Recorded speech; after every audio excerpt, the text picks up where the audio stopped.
fuck us once, shame on us.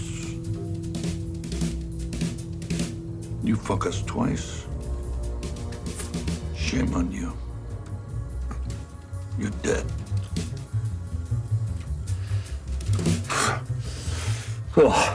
What's up, everybody? Welcome back for another breakdown of Twin Peaks: The Return. This week we're on part 10, and I'm very excited because look who's back. I got Greg. After you're finished watching this video, check out some of the other stuff we got on this channel. Just this morning, we dropped a breakdown of Game of Thrones, so you definitely want to see that. And don't forget to subscribe. Subscribe. Greg?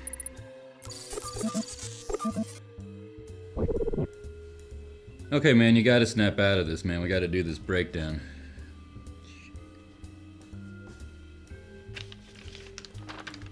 I got something. I got this. See if this works.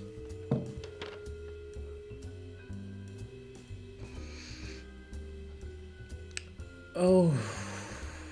Okay. Oh, hello. As always, we're gonna start with breaking down the plot a little bit, then we're gonna get on over to some Easter eggs and theories, and then some questions that we have moving forward, and then we'll hit some of your comments. So, like last week, the plot was very sort of thick in this episode, although it moved a little bit more slowly. Yeah, this one's very slow compared to the last couple episodes where everything's moving and building up very fast.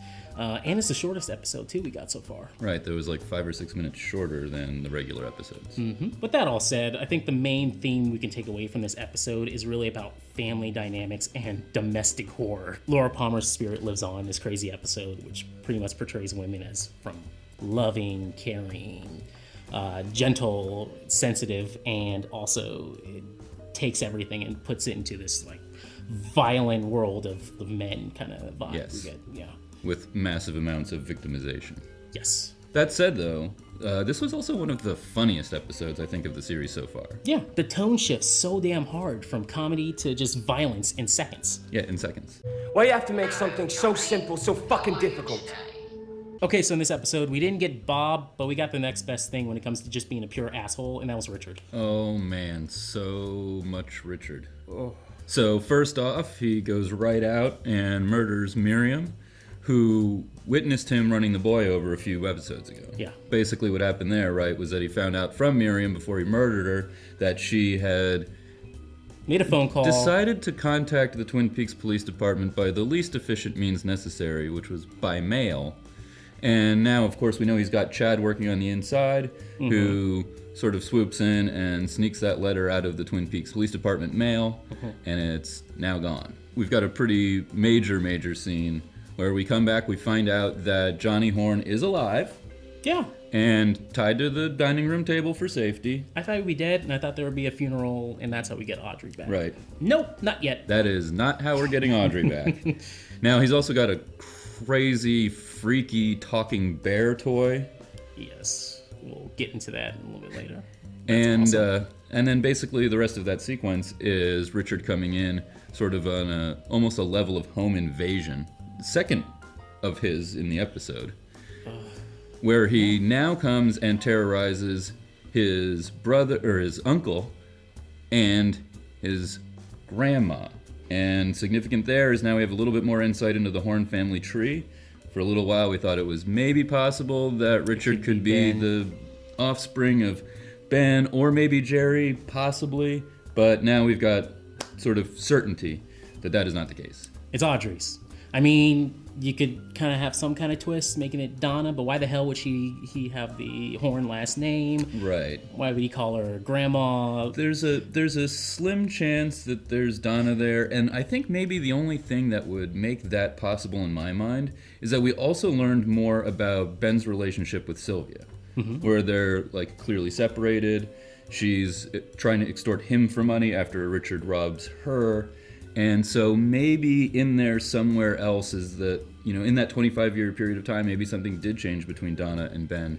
Yeah. And I think there is still a chance there, but my money's on Audrey. Yeah, it's crazy though. Throughout that whole sequence, not the name Audrey wasn't heard once or anything about your mom is gonna be. So that's I'm a little worried about where exactly Audrey is in this whole scenario, and if she's even out of her coma or something weird's going on. I don't know yet. I agree. She's suspiciously undermentioned here. Yeah. And then we got Carl Rod singing Red River Valley. Oh, man, that was a treat. You know, Harry Dean Stanton, who, by the way, also turned 91 on Friday. Happy birthday. Is just one of my favorite actors in general, but, like, having a little, like, crooning guitar moment with him just nailed it for me. I hope somehow Carl Rod has something to do with Richard getting his comeuppance at the very end of this series. That's what we're looking for, right? Like, where Carl Rod falls into place. Yeah. Now, in that scene, or immediately connected to that scene, we find that Becky is living at the trailer park right there because of another violence against women scene that we get pretty much right at the beginning of the episode, which makes me wonder, like, is he going to be an interventionist force? It's a fucking nightmare. He's been there with Richard killing the kid, and he's been there now with Steven, with Becky in that scene, which is pretty much mirroring the Leo Shelley storyline. Right, exactly. We got a lot of B characters this episode, more than anything. Right. And one of them, the biggest ones, I think, out of this whole episode were the Mitchum Brothers. Right. We talked about them in the past, saying, when are we going to see more of the Mitchum Brothers? Now we got it. We got so much Mitchum Brothers, it's like coming out of our ears, right? And it's, I think, some of the funniest stuff that we saw in the episode. What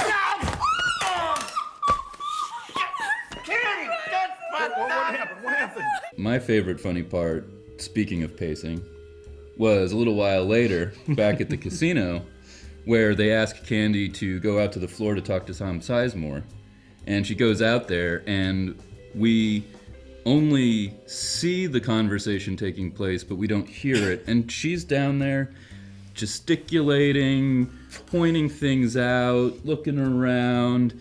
And I mean, I don't even know like how long that went on for. For 4 fucking hours? I would love to know how Lynch just told her when he was directing her, just go out there and start pointing at shit, and we'll tell you when to stop. Funny parts aside, we actually get quite a lot of plot with the Mitchum Brothers. Yeah. They find out through the news that Ike the Spike has been captured, and they can cancel their hit on him. They also find out from the same news story that Dougie Jones is definitely an interesting character. Mr. Jones is Actually Mr. Jones. Now, what we get a little bit more of too is, in terms of converging plot lines, is that we go back to Duncan Todd.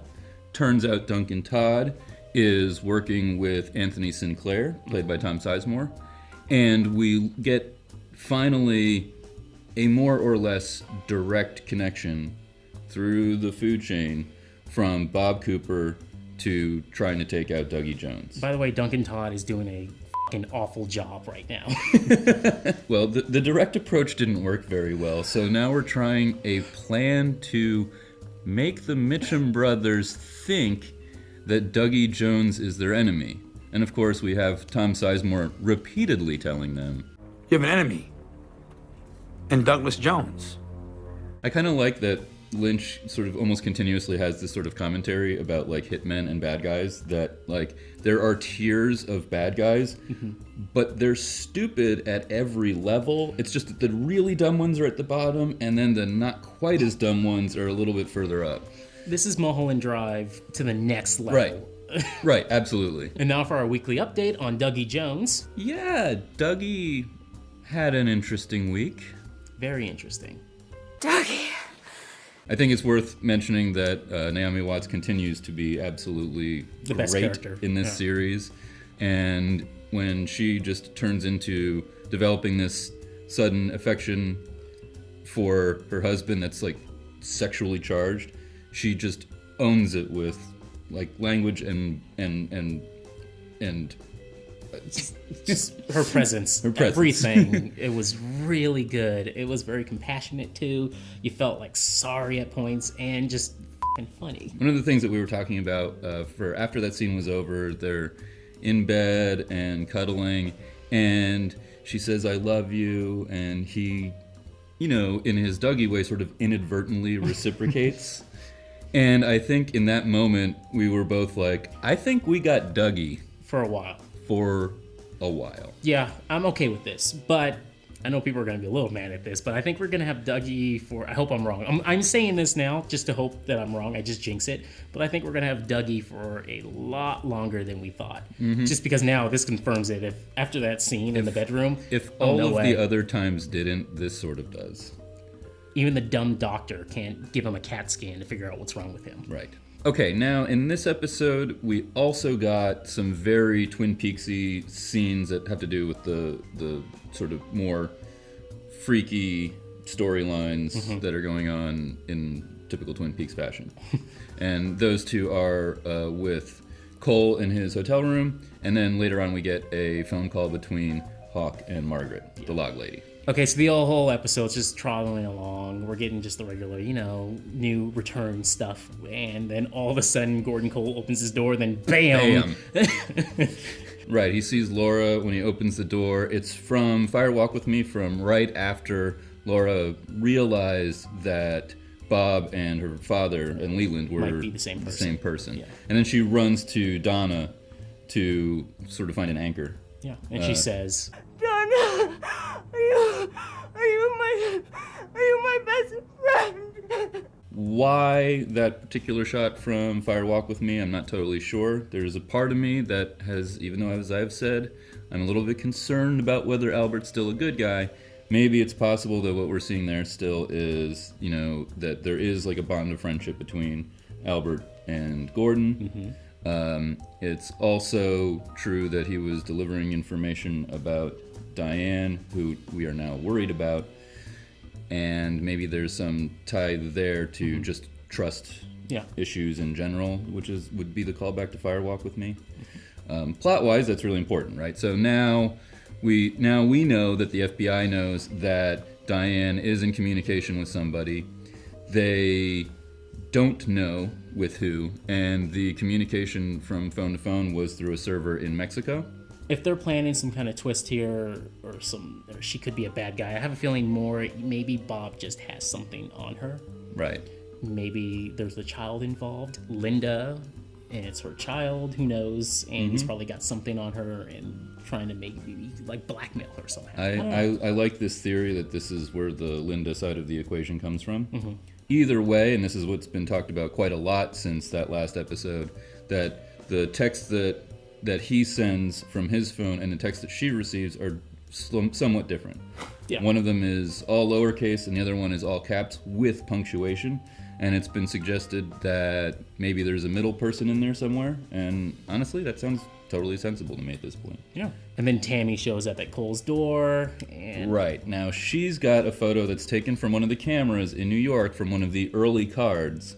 And it is totally a picture of Bob Cooper. And this is the thing. Everything's sort of coming together. Like we're checking off the mysteries like one at a time, and this was like another like confirming what we thought was the case before. It's like this episode's going slow, but here we're gonna give you one thing. Bob built the box. There you go. Take that, and then let's go back to the slow plot. There's one more thing in that sequence with the FBI, other than a little bit earlier, Albert and Constance maybe kind of hooking up at the hotel restaurant. I love that scene. It is adorable. Yeah. At the very beginning of the hotel room scene with Gordon Cole, he's sitting there, got a Sharpie, doing a drawing on a piece of paper, and what the heck is that about? I have no idea, but again, it's another scene just like we got with the Garmin Boja on the wall, the corn, the mushroom cloud. This is really just Gordon Cole as Lynch himself, giving us metaphor for the whole show, apparently.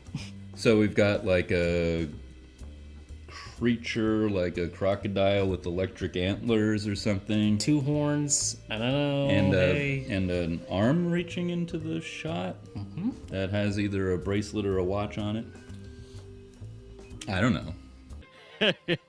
I have absolutely no idea what's going on. And then also we get Margaret, the log lady, giving a little speech to Hawk. Right. Again. I keep getting just a little bit excited every time she comes back because it's like she hasn't passed away. Like, I just think, oh wait, there's yet another moment with Margaret. This is great. But now what she says, it's getting dark. Things are getting dark, and that's sort of, I think, the overall message. Is that we're getting closer and closer to where things are coming to a head. Laura is the one. Also, the title, Laura is the One, is the same thing she says years ago for the intro for Twin Peaks. Oh, yeah. Good catch. Of course, we go back to Jerry. I don't know about the rest of you, but every time there's a shot of mountains, trees, or landscapes, I'm hoping we're going back to Jerry. And I think there were maybe 2 or 3 before the actual scene with Jerry. And it was really short. He's out there, he's got his cell phone up, he's trying to get out of the woods, but he does say, "You can't fool me! I've been here before!" We also get the return of Dr. Amp. Dr. Jacoby is doing his live show, which is wonderfully paranoid as ever, and Nadine is still listening to it. And one of the best things about this scene is that we get a cut to the exterior of her store, and so we know she's got a store, which is great. Run silent, run drapes. She did it! She got her store. And the store window is just moving drapes and one gold shit-digging shovel. So we've finally seen a gold shit-digging shovel put to use. Yes. And one more thing also in that scene when Jacoby's on his sort of like ranting tirades, probably a lot of people notice it, but he did make a reference to red balloons. And then they'll bloat like a big red fucking balloon. And we keep seeing them throughout the series, and this was not an accident. Ding, ding, ding. More red balloons. We'll see how this goes. Okay, let's get on to some Easter eggs and references from part 10. Greg, I'm going to toss it over to you here, man. You're the one. Got it. You might notice there's a tiny little angel in the front of Miriam's trailer. It's a subtle callback to Laura Palmer as the angel in Fire Walk With Me at the very end. This episode felt like all about Laura Palmer and her life in a way. This felt like her spirit is still with us. I can see that. Carl sings the song Red River Valley. Again, more cowboy themes we're getting here. Oh man, cowboys. You know what that makes me think of? Beautiful evening. Johnny Horne's bear resembles the character from Lynch's short film Dumbland. Yeah, I can totally see that. That scary round mouth is so Dumblandy. Yeah. Ugh. So when Chad goes back into the sheriff's department and he takes his donut, he f***ing touches 2 donuts. Gross, gross, gross. The last Easter egg or reference, I don't know if it's totally fair to call it that, is that we got back Rebecca Del Rio at the Roadhouse. She is the woman with the absolutely amazing performance of crying in Mulholland Drive. Now, whether that is a connection to Mulholland Drive again, we don't necessarily know, but I feel like that spiritual relationship is now much stronger, and I feel so much better about bringing up Mulholland Drive every damn week. And what does her outfit look like? Oh, that dress. The Red Room dress. Yeah. I love it. It looks great. It's got the, yeah. The call sheet for Twin Peaks has dozens of performers on there, but you don't know exactly what they're playing. So you had Sky Fiera. I was like, oh, she's going to play at the Roadhouse. And yeah, she was at the Roadhouse. Just there. Yeah, just as a junkie, though. And then you got Moby. I'm like, okay, cool. I can't wait to see Moby play. Oh, he's in the background. Right. I love that. He's just in the background, except the scene stealer in that one was also the drummer. Couldn't take your eyes off him. So this episode really felt more into David Lynch's 90s work, especially in the home invasion scene with Richard. It felt very much like Wild at Heart meets Clockwork Orange. I can totally see that. And then again, Clockwork Orange, you got Singing in the Rain, so you know what that means. Play it! Fuck Gene Kelly, you motherfucker! Let's get straight to these comments now. Richard Fuller in the YouTube comment says, you guys missed a thing that I just caught. Dougie's boss makes the forming of fist movement that Lil makes in Fire Walk With Me. It means local law enforcement will be belligerent. Go back and watch the scene. It caught me off guard. Right, so what that's referring to, and by the way, there were actually quite a few comments last week about this, so it was hard not to bring up. Yeah. Basically, what that's a reference to is in Fire Walk With Me, where the FBI agents are presented a dancing performance from this woman all dressed in red, and the whole thing is coded information to the FBI. Now, whether Mullins was doing that, what do you think?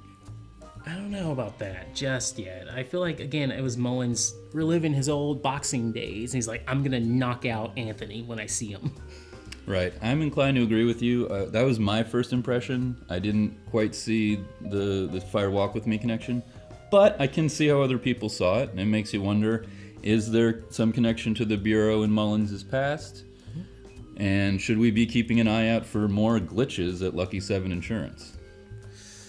YOU in the YouTube comments says, is no one going to mention the fact that Hawk already found the entrance to the Black Lodge and has not said anything about it to anyone? Maybe that scene was set in the future, but I don't know. Okay, I was thinking about this when we first saw the comment, and I saw a few other people make similar comments about Hawk sort of retaining information. Mm-hmm. And a lot of people seem to think like, it actually, it's sort of justified that he wouldn't be trusting everybody, especially when you've got somebody like Chad around. It makes a certain amount of sense. And I think what actually lends to that even more is that when Margaret calls him, the sort of middle of her statement is to very specifically reassure him that he can trust the Sheriff Trumans and a few other good people. Mm-hmm. So my guess is that, moving forward, maybe next episode, Hawk is gonna let this stuff out. He's seen it. Right. We'll see where that goes. I think that's where we're going. All right, guys, thank you so much for watching. As always, hit us up in the comment section if we missed anything. Yeah, and you can also get us on Twitter. Our handles are down in the description. Make sure to keep it here to GameSpot Universe, everybody. Bye-bye. Case files.